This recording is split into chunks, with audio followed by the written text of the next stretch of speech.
విద్యార్థి సంఘ నాయకులతోటి మనం చర్చను కొనసాగిస్తూనే ఉన్నాం.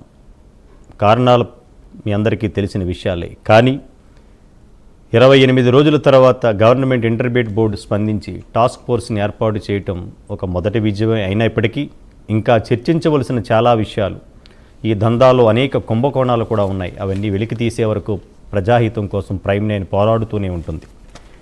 ఏది ఏమైనా ఈరోజు ర్యాంకుల దందా గురించి ప్రత్యేక డిస్కషన్ చేపట్టాం ప్రైమ్ నైన్ స్టూడియోలో. ఎవరికో వచ్చిన ర్యాంకు వేళ్ళేసుకోవటం, అదే కాలేజీలో 9వ ర్యాంక్ ఉంటే వీళ్ళ కాలేజీలో కూడా 9వ ర్యాంక్ ఉంది అంటే మార్నింగ్ ఆ కాలేజీలో ఈవినింగ్ ఈ కాలేజీలో చదువుతున్నారా? ఇది నిజంగా జరిగే విషయమేనా? అసలు సమాజం ఎట్టిపోతుంది? కొన్ని శతాబ్ద కాలం నుంచి ఈ ర్యాంకుల పరంపరలో వేలాది కోట్ల రూపాయలు యాడ్స్ ఇచ్చి ప్రజల్ని మభ్యపెట్టి, పేరెంట్స్ని మభ్యపెట్టి, స్టూడెంట్స్ని మభ్యపెట్టి ఈ ర్యాంకులే మాకు పరమావధిగా భావించి అడ్మిషన్ దందాన్ని కొనసాగిస్తూ ఉన్నారు. ఇది ఈరోజు హాట్ డిస్కషన్. ఈ ర్యాంకులు అసలు కోట్ల రూపాయలు ఎలా దందా చేస్తున్నారు, అసలు ఎందుకు ఈ ర్యాంకుల దందా మీదే వీళ్ళు ఆధారపడి కోట్ల రూపాయలు సంపాదిస్తున్నారు, దీని వెనకాల ఎవరున్నారు అని నిగ్గు తేల్చడానికే మనం ఈ డిస్కషన్ చేపట్టాం. ఈ డిస్కషన్లో పాల్గొనాలనుకున్న వాళ్ళు పేరెంట్స్ ఈ కింది స్క్రోల్ అవుతున్న నెంబర్లకు మీరు ఫోన్ చేసి మీ సలహాలు సూచనలు ఇవ్వండి. తద్వారా అయినా ఈ ప్రభుత్వానికి కనువిప్పి కలిపి ఈ ర్యాంకుల దందాన్ని అరికట్టడానికి ప్రైమ్ నైన్ వేదికగా మేము చేస్తున్న కృషికి మీరు కూడా మాతో చెయ్యి కలపండి. ఈరోజు ఈ హాట్ డిస్కషన్లో పాల్గొన్న ప్రముఖులను పరిచయం చేస్తాను. పవన్ కుమార్ గారు, నవ తెలంగాణ విద్యార్థి శక్తి స్టేట్ ప్రెసిడెంట్, నమస్కారం అండి. అలాగే దొండ్ర కుమారస్వామి గారు, కుమారస్వామి జాతీయ బీసీ దళ అధ్యక్షుడు, ప్రముఖ అడ్వకేట్. నమస్కారం కుమారస్వామి గారు. నమస్తే సత్యనారాయణ గారు. నమస్తే అండి. మేము ఒక్క నిమిషం. ఈరోజు నిన్న మా ప్రైమ్ నైన్ గత 28 రోజులుగా చేస్తున్న కృషికి ఒక మొదటి అడుగు ఒక టాస్క్ ఫోర్స్ని ఏర్పాటు చేశారు. దాంట్లో కూడా అనేక అనుమానాలు ఉన్నాయి, కానీ మనం ఒక 2-3 రోజులు సమయం ఇవ్వాలి కాబట్టి వెయిట్ చేస్తున్నాం. ఈ రెండో విషయం ఏమిటంటే, ర్యాంకులు యాడ్ నిన్న మొన్న చూస్తుంటే కోట్లాది రూపాయలు వెచ్చించి మెయిన్ పేపర్ బుక్ చేసుకుని ప్రముఖ దినపత్రికల్లో ఎవరికో వచ్చిన ర్యాంక్ని ఈ శ్రీ చైతన్య కాలేజు మాకు వచ్చాయని ప్రచారం చేసుకోవటం, ఇది నిజంగా చాలా క్రైమ్. ఇది ఎంత క్రైమ్ అంటే, శతాబ్ది కాలంగా ఇదే ర్యాంకుల్ని బేస్ చేసుకున్న పేరెంట్స్, అయ్యి బాబోయ్ వాళ్ళలో ఫస్ట్ ర్యాంక్ వచ్చింది, 9th ర్యాంక్ వచ్చింది, మన పిల్లవాడిని కూడా అక్కడ వేసేస్తే అప్పో చప్పో చేసి లక్షలాది రూపాయలు అప్పు చేసి కష్టార్జితం middle class families, above middle class అందరూ కూడా ఎడ్యుకేటెడ్, అన్ఎడ్యుకేటెడ్ కూడా ఈ దందాలో భాగస్వాములు అయిపోయారు.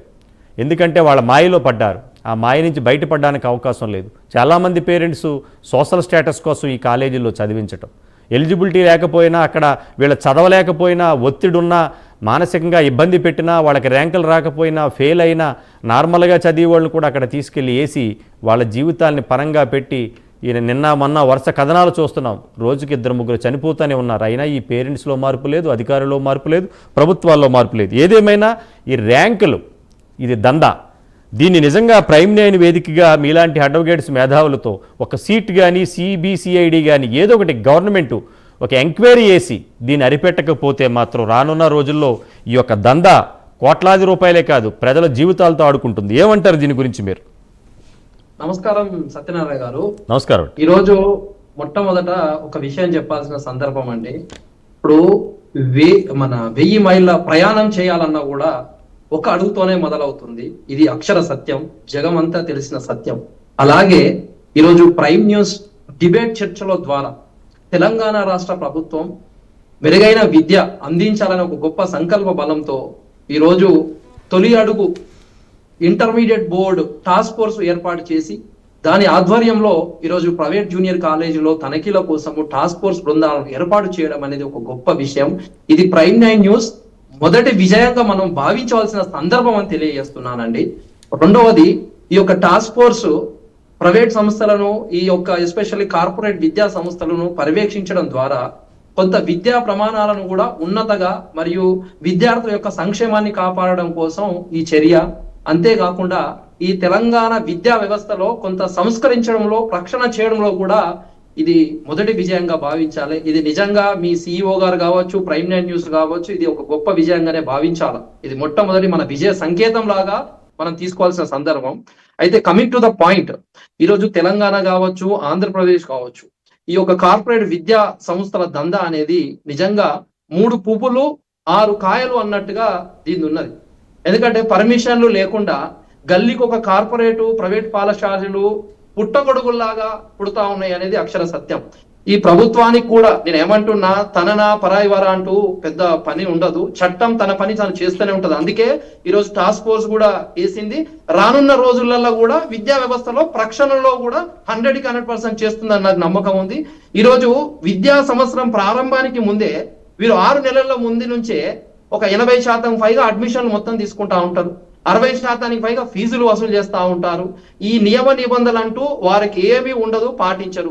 వివిధ కోర్సుల పేరుతో విద్యార్థులను పాపం వాళ్ళ తల్లిదండ్రులను మభ్య పెడుతూ చాలా దారుణంగా దీన్ని పట్టించుకునే నాదురు లేడు, ప్రైమ్ 9 న్యూస్ తప్ప. ఈ రోజు ల్యాంకుల పేరుతో విద్యార్థులను గంటల తరబడి చదివిస్తూ బట్టి నేర్పిస్తా ఉంటారు. బట్టి అని మనం పాత రోజుల్లో అనుకుంటాం, బట్టి కొట్టుడు అంటాం. ఆ బట్టి చదువులతో మానసికంగా శారీరకంగా ఈ ఒత్తిడి గురి చేస్తున్న పరిస్థితే ఈ కార్పొరేట్ విద్యా సంస్థలు. నాణ్యత లేదు కార్పొరేట్ విద్యా సంస్థల్లో, ఇది అక్షర సత్యం. సరైన వసతులు లేవు ఇది. అంతేకాదు విద్యార్థులను పట్టించుకునే పరిస్థితి లేదు. ఈ రాష్ట్రంలో సరస్వతి నిలయాల్లాగా ఉండాల్సిన విద్యా సంస్థలు నేడు ఈ పదం అనకూడదు, శ్మశాన వాటికల్లా దర్శనం ఇస్తున్నాయి. ఒక్కసారి చూస్తే ఎంత బాధాకరం అంటే టాయిలెట్స్ కానీ అవి చూస్తే ఎంత దారుణమైన పరిస్థితి. కానీ అనేక సంవత్సరాలుగా ఈ విద్యార్థులు పలు కారణాలతోని ఆత్మహత్యలు చేసుకుంటా ఉన్నారు. అలాంటి సంఘటనలు మనం ఎన్నో చూస్తున్నాం. మరి ఇది అడ్డుకట్ట వేశారా అంటే ఇప్పటికీ కూడా ప్రాణాలు కోల్పోతూనే ఉన్నారు విద్యార్థులు. ఈ రోజు ప్రైమ్ 9 న్యూస్ ముందుకు వచ్చి పోరాడుతుంది, ఒక విజయం సాధించింది. కనీసం ఈ ఆత్మహత్యల పైన నేను తెలంగాణ రాష్ట్ర ప్రభుత్వాన్ని కూడా అడిగిన, ఎక్కడ విద్యార్థి చనిపోయినా పర్యవేక్షణ కమిటీని కూడా వాళ్ళు నియమించాలని నేను విజ్ఞప్తి చేస్తున్నాను. అంతేకాకుండా ఈ కార్పొరేట్ ప్రైవేటు విద్యా సంస్థల అక్రమాలపై సర్కారు ఉక్కుపాదం మోపాలని, దానికి నిలువెత్తు నిదర్శనమే ఈ టాస్క్ ఫోర్స్ నియమించడము. అంతేకాకుండా రానున్న రోజులల్లా ఈ యొక్క ఫీజుల నియంత్రణ కోసం కూడా ఒక కమిటీ విచారణ ఏపీయాలి. ఆ కమిటీ నేతృత్వంలో ఏడాదికి ఎంత ఫీజు పెంచాలా, ఇష్టం వచ్చిన అడ్డగోలుగా పెంచకుండా ఓ 5% పెంచాలా, 7% పెట్టాలా, వాళ్ళు నిర్ధారించాలి. ఎస్పెషల్లీ మనకు విద్యా హక్కు చట్టం అనేది ఉంటదండి. ఆ చట్టం ప్రకారము పేద విద్యార్థులకు కొంత పర్సంటేజ్ ఆఫ్ సీట్లు ఫ్రీగా కేటాయించాలని ఉంది. మరి ఈ నియమాన్ని ఎవరన్నా కార్పొరేట్ విద్యా సంస్థలు పాటిస్తున్నారా అని నేను సూటి ప్రశ్న వేస్తున్నాను. వారికి కావాల్సింది డొనేషన్లు, వారికి కావాల్సింది అడ్మిషన్లు. వారు ఏంటంటే వారికి డబ్బులు అవసరం ఉంటే బుక్స్ పేరిట, యూనిఫామ్స్ పేరిట లక్షలు వసూళ్లు చేసే కార్యక్రమాలు ఈ పాఠశాలలు అయితే, పేద విద్యార్థుల రక్తాన్ని ఈ మన జలగాలు పీడిస్తారు కదా, అట్లా పీడిస్తున్న పరిస్థితి. ప్రభుత్వాలు కూడా చర్యలు తీసుకుంటాయని నాకు బలంగా నమ్ముతున్నాను. ఆ ఎన్ని చర్యలు తీసుకున్నా ఈ కళాశాలల తీరు కూడా మారదు. ఎప్పుడు మారుతుంది అంటే మీలాంటి ప్రైమ్ 9 న్యూస్ లాంటి ఛానల్స్ అన్ని వస్తుంటాయి, వాళ్ళ కొమ్ములు విరిసే రోజులు కూడా వస్తాయి. రానున్న రోజులలో అక్రమంగా ఉన్న ఈ యొక్క కార్పొరేట్ విద్యా సంస్థలు సీటు కూడా చేస్తారు. చట్టాన్ని గౌరవించని సంస్థలు సమాజాన్ని ఎట్లా గౌరవిస్తారంటే అది అసలు లేనేలేదు. ఉదాహరణ, జూన్ 2 వరకు సెలవులు ప్రకటించిన విషయం మనందరికీ తెలిసిందే. ఇప్పటికీ రెజోనెన్స్ అట కాలేజ్ ఏదో, చాలా కాలేజీలు ఇప్పటికీ లోపల రన్ చేస్తూనే ఉంటా ఉన్నాడు. ఇప్పుడు అనవసరమైన క్లాసులు, హోంవర్క్లు ఈ మానసిక ఆరోగ్యాన్ని దెబ్బతీస్తా ఉన్నాయి. అందుకే నేను ఏమంటున్నాను, కార్పొరేట్ సంస్థలపై చట్టపరమైన చర్యలు తీసుకోవాలి. దానిపై పర్మిషన్ తీసుకొని 4-5 మెయింటైన్ చేస్తే వాటిని సీజ్ చేయాలి. అంతేకాకుండా మీకు ఇంకో విషయం, ఈ మధ్యనే ఆదాయ పన్ను శాఖ అధికారులు కూడా తనిఖీలు చేసిన విషయం మనందరికీ తెలిసిందే. ఈ ఆంధ్రప్రదేశ్, తెలంగాణ రాష్ట్రాలు, మరి ఢిల్లీ, ముంబై, బెంగళూరులో కూడా సింగిల్ టైమ్ చేసినాయి. అక్రమ లావాదేవీలు ఎలా జరుగుతున్నాయి, ఎట్లా అని చూశారు. విద్యార్థుల నుంచి నగదు రూపంలో ఫీజులు వసూలు చేసి పన్ను ఎగవేతకు పాల్పడతారు. ఎస్పెషల్లీ 2 కార్పొరేట్ విద్యా సంస్థలు మొత్తం వైట్ రూపంలో తీసుకోవాల్సింది మొత్తం క్యాష్ రూపంలో తీసుకుంటారు. ఆ నిర్దేశించిన ఫీజులకి ఏం చేస్తారంటే, ఒకటి ఆన్లైన్ అఫీషియల్ పోర్టల్ ఒకటి వసూలు చేయడానికి ఒక సాఫ్ట్వేర్ పెడతారు. ఈ క్యాష్ తీసుకొని పన్ను ఎగవేత కోసం మరో సాఫ్ట్వేర్ ని వీళ్ళు ఉపయోగిస్తారు. ఈ ఐటీ అధికారులు కూడా ఇట్లా అనుమానించే మొన్న దాడులు చేసిన విషయం.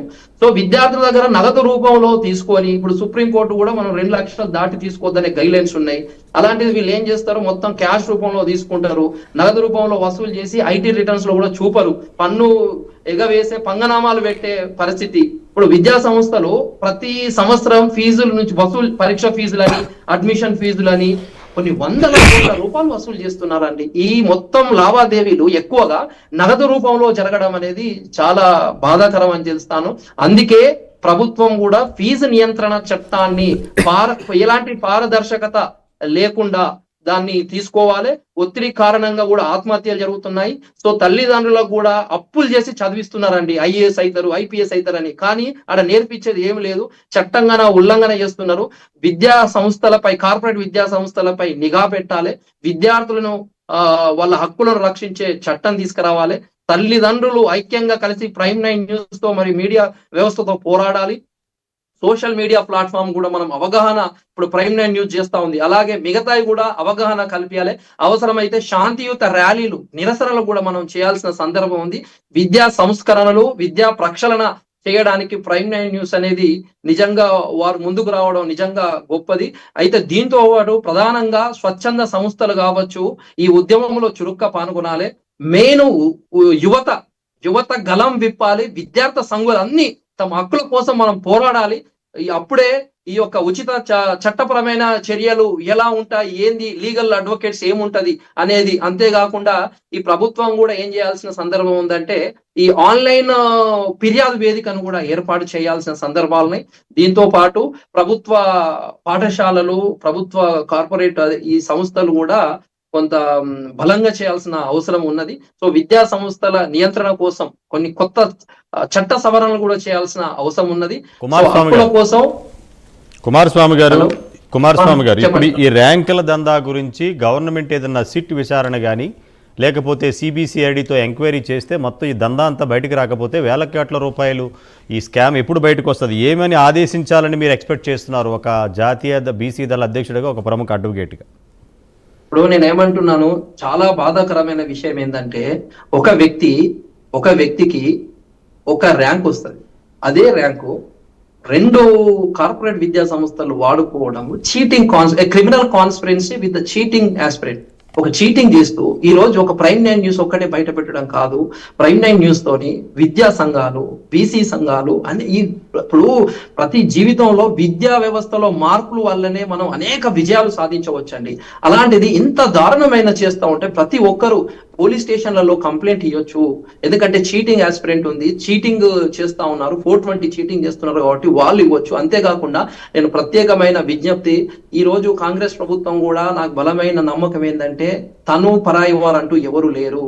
ఎందుకంటే మనందరికి తెలిసిందే, మోహన్ బాబు లాంటి విషయంలో కావచ్చు, లేకుంటే అల్లు అర్జున్ లాంటి విషయంలో కూడా చట్టం తన పని తను చేసుకున్నట్లుగా ఈ రోజు టాస్క్ ఫోర్స్ ను నియమించడం అనేది మొదటి సక్సెస్.